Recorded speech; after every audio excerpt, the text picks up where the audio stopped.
Welcome to wedding day. How's everybody doing?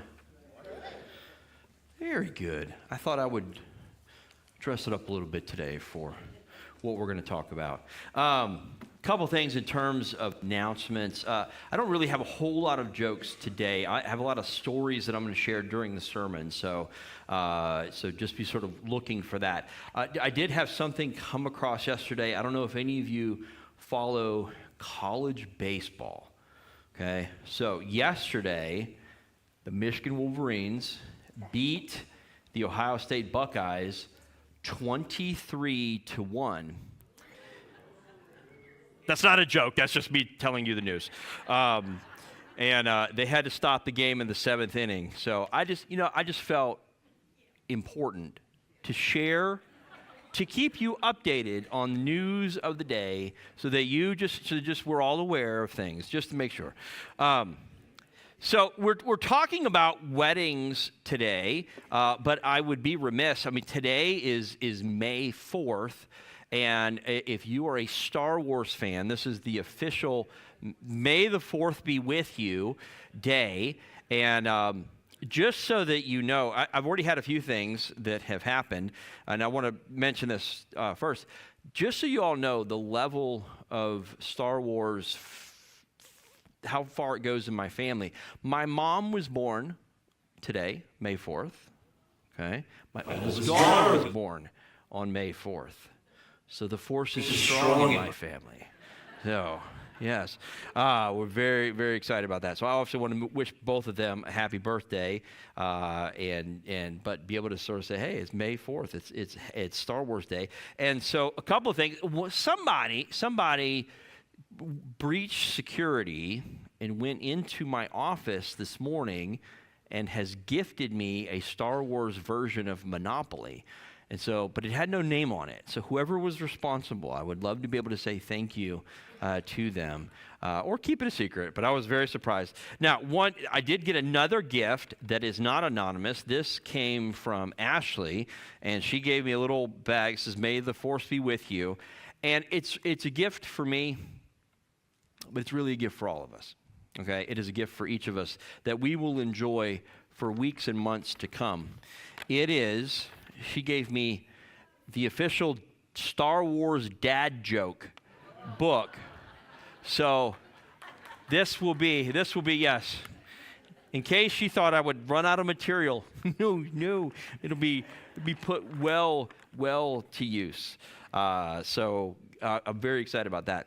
A couple of things. So after service today, we have a cookie reception for you. It is set up in the parlor. I don't know what you guys actually call that room, but if you just go straight down, is it called the parlor? Okay. So I always feel like I'm playing Clue when I'm in this church. You got there's a library, there's a parlor, there's all kinds of stuff. So in the parlor, straight down this hallway, it looks amazing.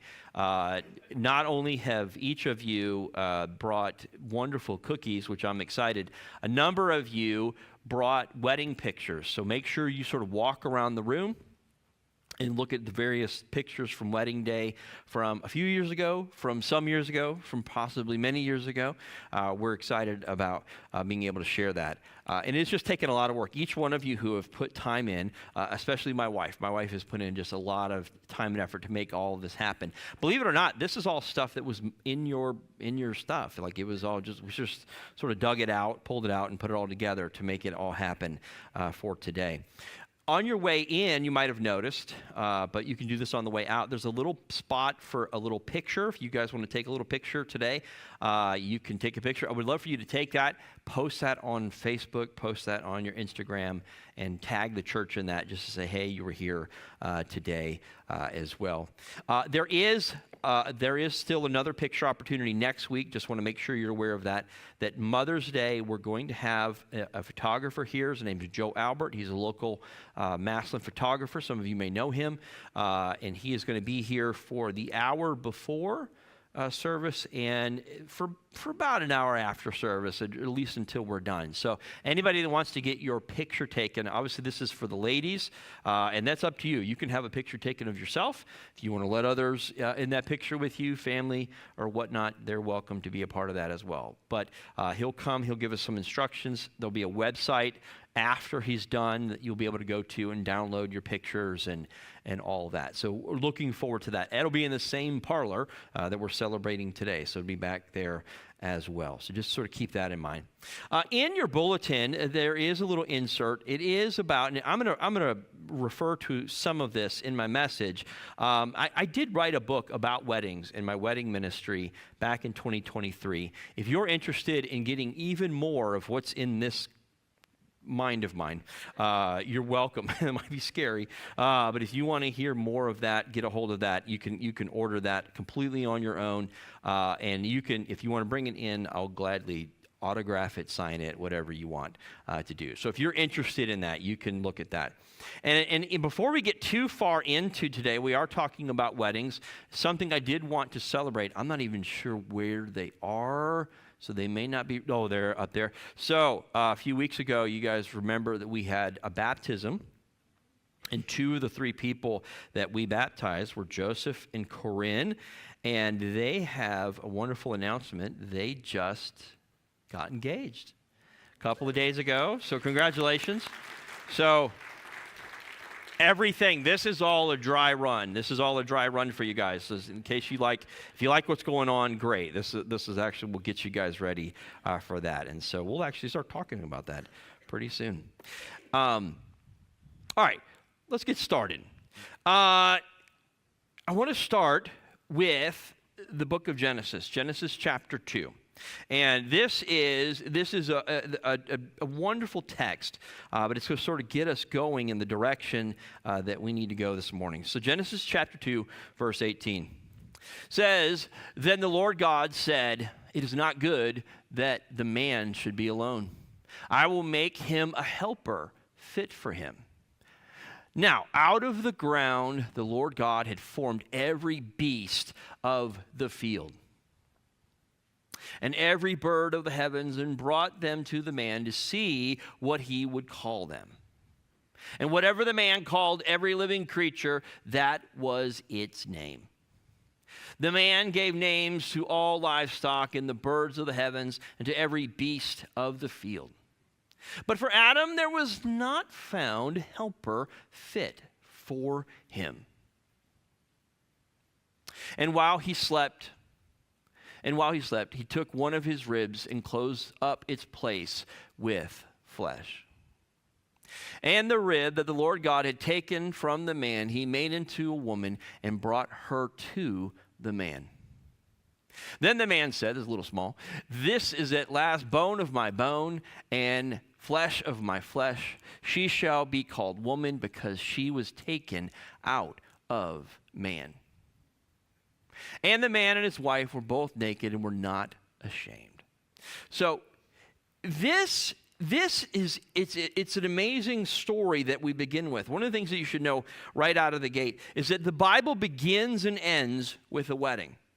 You may not have thought about that before. You may not have realized that before. The Bible begins in Genesis chapter 2 with the story of Adam and Eve. And if you turn to the last few pages of the book of Revelation, this whole story, the whole story of creation and salvation and redemption, it all ends in the new creation with what we call the marriage supper of the Lamb. And the way that you sort of get to the end of the story in the Bible, the beginning of the story and the end of the story, it's a wedding.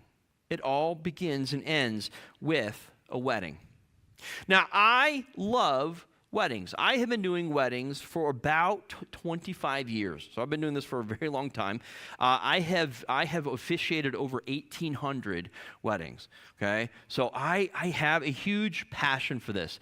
The way it all started for me, I was a chaplain at a private school. I was in Atlanta for about 10 years, and I was a chaplain there serving. And I just started to get asked this question, will you do our wedding?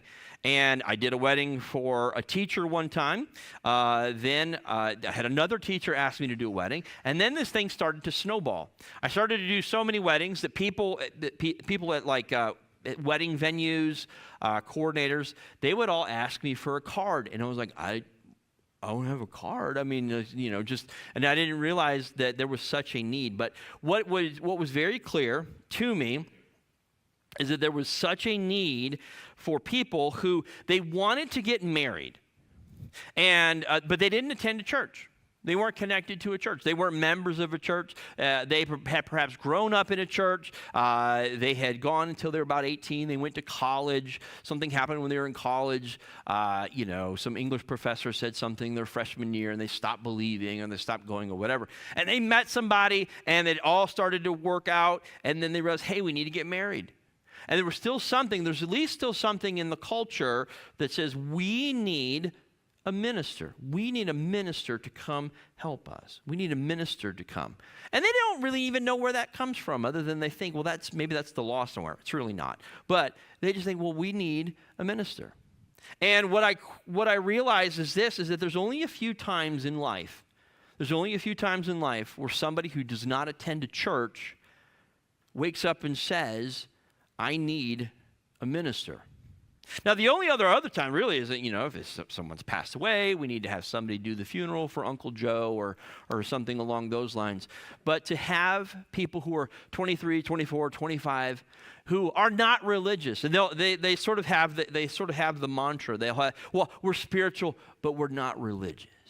Like, oh, okay. Or my favorite one is, we're not fans of organized religion. Like, I'll hear that one all the time. And I'm like, you know what? It's way better than disorganized religion. Trust me.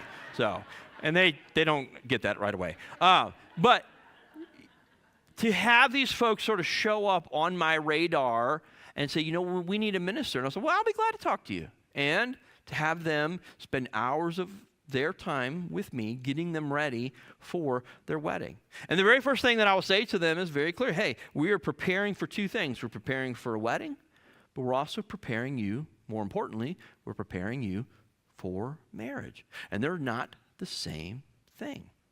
And so if you're willing to have that conversation, that's where I will have the conversation with you. And for years, this has been my primary mode of evangelism. This has been the way that I have used, it just sort of sits there in front of me, and I will take those opportunities. If you want to have a conversation with me about your faith, about your life, and about the most important day of your life, I will gladly have that conversation with you.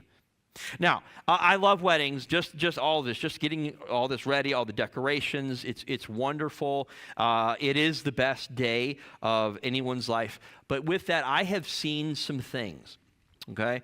One of the very first weddings that I was a part of, there was a fight. And the way the fight started was this was an old country church. This was in a little town called Anderson, South Carolina, right on the border of Georgia and South Carolina. And a little country church. And we were at the rehearsal, and there's two ways that we will tell, when we get ready for a rehearsal, we'll tell people, hey, there's what we call a traditional entrance, where you have all the guys come down first, and then you have the parents and the grandparents, and then you have all the bridesmaids come down, and they'll get ready. Or there's something called the Midwest entrance. We're not sure where that came from, other than it came from the Midwest. And you could come down as couples. You could actually come down as couples. So each guy is escorting a girl as he comes down. So those are the choices. And it's pretty simple. You go to the rehearsal and you kind of say, hey, do you guys want to do the traditional entrance, or you want to do the Midwest entrance? Well, what they wanted to do, they want to do the Midwest entrance. All right, well, that's fine. But what the bride wanted, she said, well, I want the best man to walk down with the groom, okay? So I'll come in, the groom will come in, the best man will come in with him, which would mean that there's going to be some couples coming down, but that would mean that the maid of honor would have to walk by herself. Now, the maid of honor, she was the bride's sister, okay? And there was some static there. We didn't know that at the time. We didn't realize that, but it was very apparent now.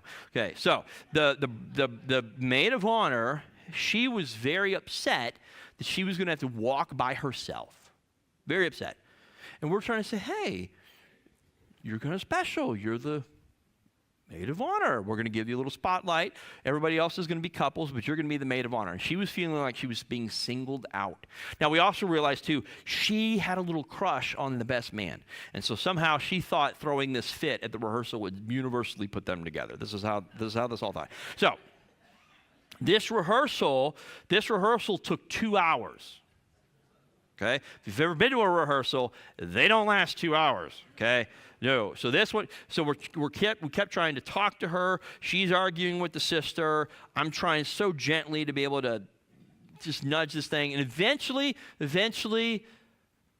the maid of honor, the sister, relents, and she says, "Fine." We get through rehearsal. So we go to the rehearsal dinner, and the rehearsal dinner was just down the road. Again, we're in Anderson, South Carolina. The rehearsal dinner was being held at a barbecue place, fabulous place. It was perfect. It was a barn. It had the fluorescent pig up on top of the roof. You know, they had the tables.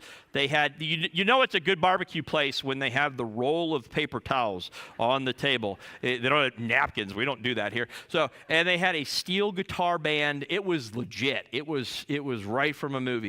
Okay, kind of smoky inside. All of it was perfect. Okay, so we're all sitting there eating, and in the corner, through the smoke, you saw two people talking. And we quickly realized that this was the bride and the sister. And you couldn't hear because the music was so loud, but you started to see this. And you started to see this. And you started to see this. And then you started to see this. And almost like slow motion, before anybody could get there, the sister did this. And caught her bride's sister on the cheek right here. And she got married the next day with the black eye. Now, they all started crying. They all made up. Apparently, there was all kinds of levels of stories that were here. But it was worked out. But no, she got, and there was no amount of Mary Kay that was going to fix it. She got married with a black eye. I've done a lot of weddings in Pittsburgh. I was in Pittsburgh for a number of years, and if any of you have been to Pittsburgh, one of the attractions in Pittsburgh is the incline. Okay, if any of you rode the incline, like an incline railway that goes all the way up to Mount Washington. Well, I had this couple. They said, "Hey, we want to get married on Mount Washington." I'm like, "Okay," and we want to ride the incline up to the top, and we're going to get married on the platform. Okay, so there's a platform, and there's like these little viewfinder things you could go and you could look at. You can see, at the time, Heinz Field. I don't know what it's called now, but you can see the football stadium. You can see all the different rivers coming together and all that stuff. It was beautiful. And so we rode up. Those were cool pictures. Got onto the platform. We're having the ceremony, and the couple had said, "Hey, it's our family tradition. That the mothers hold the rings before they exchange them." And I was like, "Okay, I've never heard of that. That's fine, but that sounds good."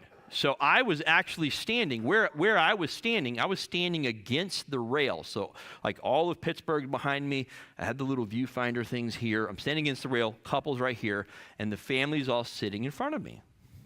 So it comes time for the rings. And the mother who was holding the groom's ring, the groom's mother, I don't know whether she got excited or nervous. I said, "What do you bring as a sign of your promise?" And I asked for the rings. And this mother literally she just opened her hand. And the ring just went, whew. And the ring went ping, ping, ping. And we all stood there for a second. No one really knew what to do. This mother, very resourceful, she reaches over to her husband, the dad. She pulls the ring off of his finger. She hands it to me. We finish the ceremony, and as soon as we're done, everybody starts crying. Everybody's, "Oh!" So we go to the folks at the incline, and we ask them for permission. There's 4 stories that are built into this thing. So we crawled down these stairs, and there were like 5 groomsmen. There's like a secret door that opens up. There's groomsmen. There were people standing up over the rail. I'm like, "Okay, over here." It took us about 30 minutes, but we did find the rings. It was fabulous. They did rescue it that day. When I talk to I always want the couples to be calm. Okay, to not be nervous. That's sort of the big thing, is don't be too nervous. But I did have a bride. She was just shaking nervous, just so nervous. She was nervous she was just nervous to begin with, but she made sort of the rookie mistake of when the girls go get their hair done and the makeup done, usually what you would do, if you're smart, you would have the bride do hers first, and then all the bridesmaids would do theirs after. In case anybody runs out of time, then the bride's done. They did not. They said, well, we'll make the bride special. And so they did her last, and they ended up being late. And this poor girl, she was 45 minutes late to the wedding. So the wedding was supposed to start at 4:30, and she did not arrive until 5:15. And she wasn't dressed yet. Now, you just have to throw on your dress. But she had her dress. She comes running in. You could already tell she's sort of nervous, and she's shaking. And the wedding was sort of outside. It was like this little gazebo in the corner of this little area. Beautiful little white gazebo. And they had on the side of the entrance, there were these two big bushes, okay, like just big briar bushes sitting right here. So I'm standing actually going to be in the gazebo. That's where the couple's going to be, but I'm standing in front of it. I had the groom standing next to me. And about 5:30, we finally say, please, the music starts playing, please stand. And you could just tell she's just worked up. She's just shaking. So she comes down, beautiful young lady, but she comes down, she stands in front, and usually what I'll say is, hey, I want you guys when you get to the front, I want you to pause, and I'm going to ask the dad who presents this woman to be married. Okay? She gets down to the front, she doesn't stop. She lets go of dad's arm, and she walks over to the briar bush. And she opens the briar bush and just completely empty. And then she closes it up. And she does this. And she says, I'm good. Let's go. And I was like, okay. Let's go. But my favorite story, this happened to me at the beginning of my whole ministry, okay? We talk with couples about whether you would like to write your own vows or whether you would like to recite vows. I prefer people to recite vows. Just pick a vow, you just repeat after me. It's less possibility of something going wrong, okay? And it's for this story in particular.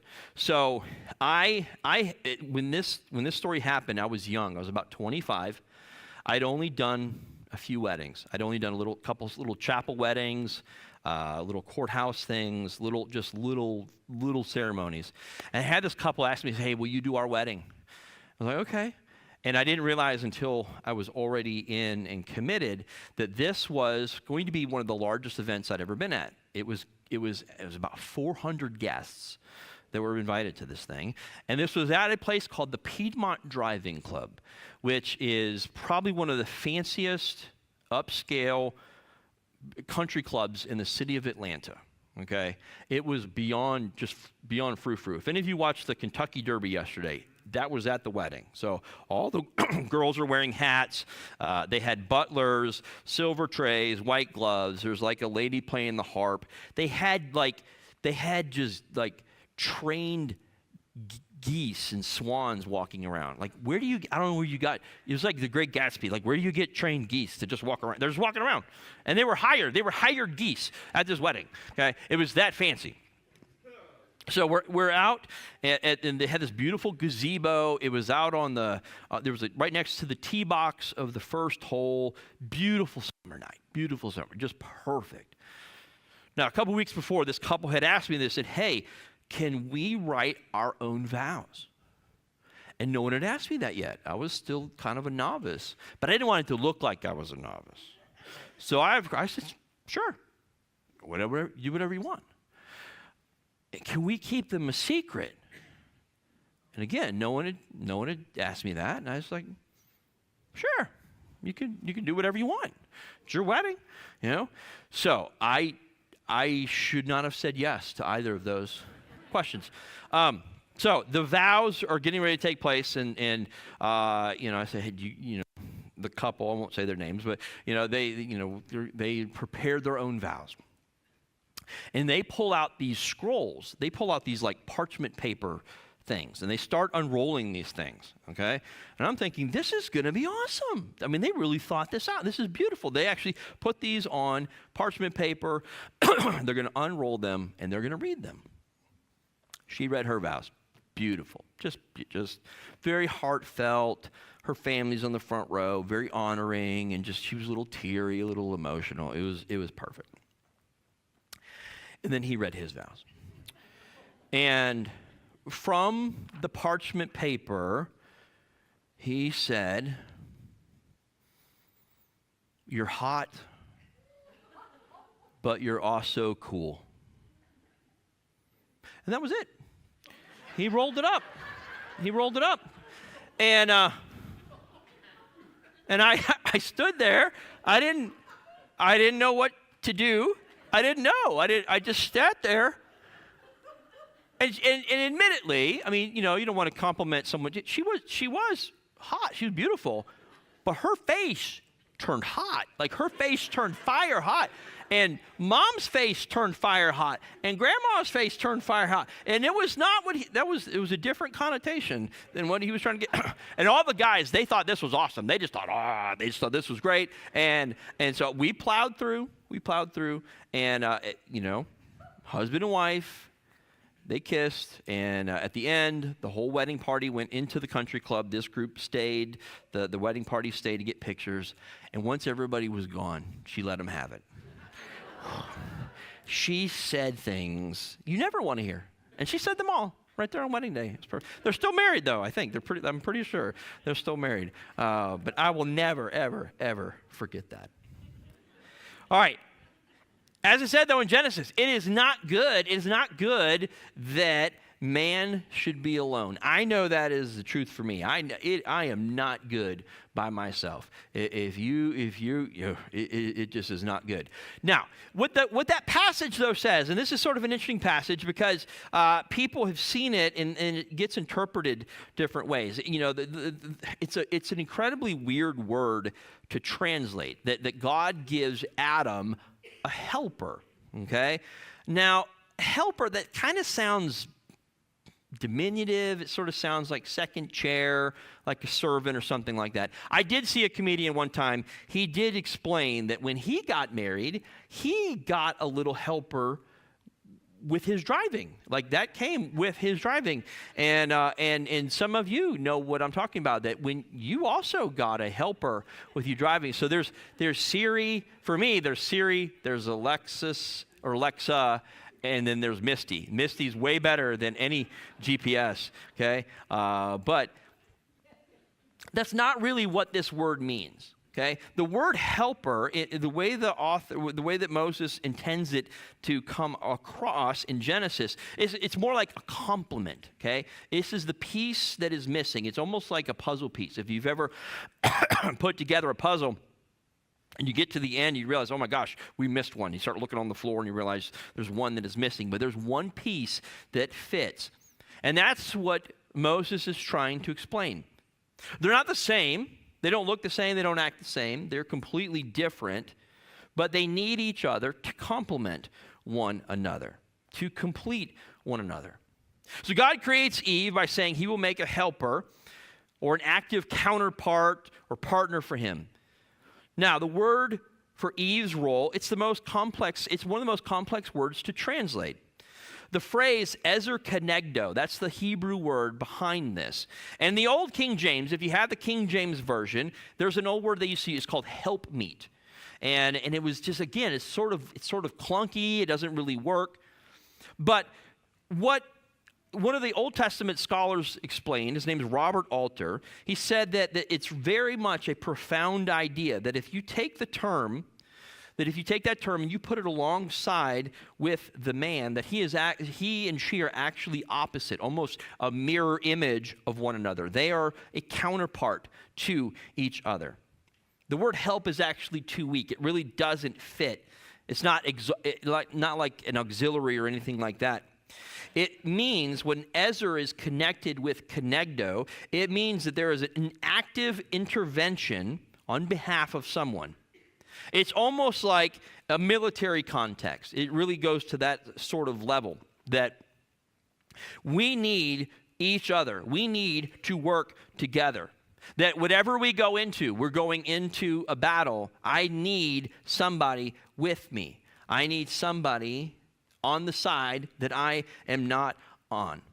And Genesis takes it to the point of saying that this union is becoming one flesh.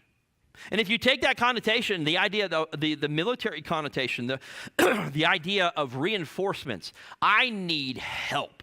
Not because I need to be served. I need help because I'm in trouble. I need something to come and rescue me. And that is really what my wife is to me. Now, some of you might remember in the 80s and 90s, there was this very common trope that was used over and over again. It was called the buddy cop movie. Okay, all the buddy cop movies from the 80s. There's Lethal Weapon, 48 Hours, Beverly Hills Cop, Miami Vice, Turner and Hooch, but that doesn't work. Okay, but the reality is they needed each other. They could not work without each other. Marriage is an institution that is designed by God. And while it points people to God, the idea of marriage doesn't save you. It's obviously God that saves us. But the reality is it is not good for any of us to be alone. It is really not good for any of us to be alone. Marriage explains, in a certain way, our relationship to God. And we'll come back to this in a little bit. Now, one of the things that's sort of interesting is in verse 24. In verse 24, when Adam first sees Eve, he says this very interesting thing. Go back to verse 24. Oh wait, no, that's not the one. I want verse 23. Verse 23. I'm sorry. And it's super small. It says, the man said, this at last is bone of my bones and flesh of my flesh. She shall be called woman because she was taken out of man. Now, if you have your Bibles, you can see this. You can open up to this and read this. This is actually poetry. This is actually poetry. Okay, it is one of the first poems in the Bible. There's actually most of Genesis chapter 1 is actually written in a poetic verse, but this is the first poetry that is spoken by a human being. And in fact, this is actually the first love song, if you really think about it. This is the first love. He sees her, and he is so moved that he starts to sing. He starts to sing. Okay? And that's really how this works. This is a huge moment. And if you think back in your life, think back to every high school dance. Think back to the skating rink. Okay? You can tell the young folks what those were. Okay? Think of your first wedding dance. They all came from this. When I was a teenager, there was a thing you would do. There was a thing called a mixtape, where if you liked somebody, you would sit there, you would have your cassette tape, and you would try to listen. We had a thing called the Top 5 at 9, and you'd listen to all these popular songs, and you'd try to record your popular song, and you would make a mixtape, and then you would give it to this girl and say, ooh, I like you, and make sure you listen to the words for song 3, or whatever that was, okay? But all the songs, all the love songs, they really do come from this. Peter Cetera, The Glory of Love. Heaven by Bryan Adams. Rascal Flatts, The Broken Road. Foreigner, I Want to Know What Love Is. Richard Marx, I'll Be Right Here Waiting for You. Ed Sheeran, Perfect. This at last is bone of my bones and flesh of my flesh. The one shall be called woman, for out of man this one was taken. Beautiful. Now, this is why I love being a part of this story in people's lives. It just makes you feel good. It just makes you feel good. To be a part of the wedding world is an amazing thing. To show up on weekends and to be able to see the bride, the groom, the guests, the parents, the look of joy on their faces. But there's also another reality. It's not just dressing up in candles. There's another reason that I am interested in weddings. The reality for most of us is, we know this, the marriage is in trouble. Marriage in our country is in trouble. Not just the divorce rate. Of course, the divorce rate is high, but the marriage rate, the number of people who are actually getting married, the marriage rate is at its lowest level since the U.S. began keeping marriage records back in 1867. Means the rate of people who are actually choosing to get married. At any given time, 20% of all marriages are distressed. 20% of all marriages are distressed at one time. Over 40% of all new marriages end in divorce. And nationally, about 37% of divorcing couples, they will seek counseling. And I try to make myself available to that group as well. While only 19% of married couples who are in trouble seek out counseling. Now, it is troubling that so few couples seek help before they begin the process of divorce. And one of the things I'll always tell my couples is this, is at the end of the process, everything went well, and I have no guarantees or hopes that I'm always going to stay in contact with them, but I always give them this promise that, hey, look, if you ever need anything, you will call me. Okay? That's why some people are like, why do you have that Pittsburgh number? I've had this number for so long because there's so many people around the world that have this number. Last year, I spent a lot of time, I was counseling a couple. They lived in Puerto Rico, and we would talk at different times during the day. I did their wedding for them. They moved to Puerto Rico, and we would have all these conversations about their relationship. And so, hey, this is still my number. But the reality is that I want to make myself available and others available so that we can counsel these couples so that they can start off on the right foot. Now, the other reality is this. The other reality, and I've experienced this in other places that I've served, is that marriage is not only in trouble, but the church is also in trouble. The church is also in trouble.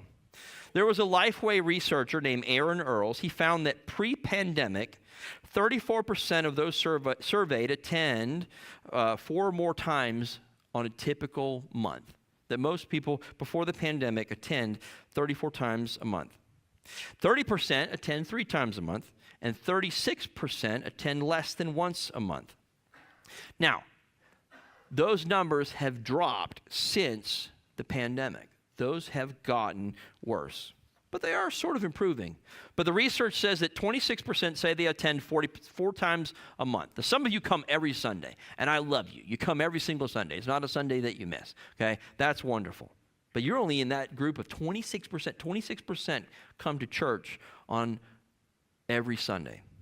31% say they come 3 or more times, and 43% now, 5 years past the pandemic, say they attend worship services at their church less than once a month. These are members. These are people who, if you ask them, what is your church? Well, I go to First Baptist. That's where I go. That number has dropped 7 percentage points since the pandemic. Now, the reality, what I am passionate about, what if you happen to stumble onto a copy of my book, you will see that passion expressed in there as well. But there we go. Thank you. Excuse you. Yeah. The reality, what I'm trying to tap into, one of the things that I realize is this, is that the couple needs us. The couple needs me. They think. They need me. They think, well, we just need you to come to the ceremony. Just come to the ceremony. Say a few words, come to the ceremony, be done. No, the couple needs us. The couple needs us. Now, the reality is, for most couples, and you know, there's things that you can get around and talk about also. We sort of get all worked up. Well, they're doing it all wrong. They're doing it all backwards. They're doing it all, well, they're doing this before this, and they're doing that before this, and we sort of get into this sort of judgmental mode about them. And yes, there's probably some things that are a little backwards. Probably some things that you probably should have done in this order versus that order, that order. But again, the reality is, there is no other time that a young lady or a young man at the age of 24 is going to wake up and say, you know what we need? We need to minister. We need to minister. And so I tap into that every possible chance that I get. When we turn to God, we always sort of turn to God when we need God. Okay? When we need God. And we like for him to be there. So we cannot get worked up on they're just turning to us. They just want to come they just want to use our building. They just want to come in here and use our building. Like, yep. And they're just using you for you're just a placeholder for their what? Absolutely.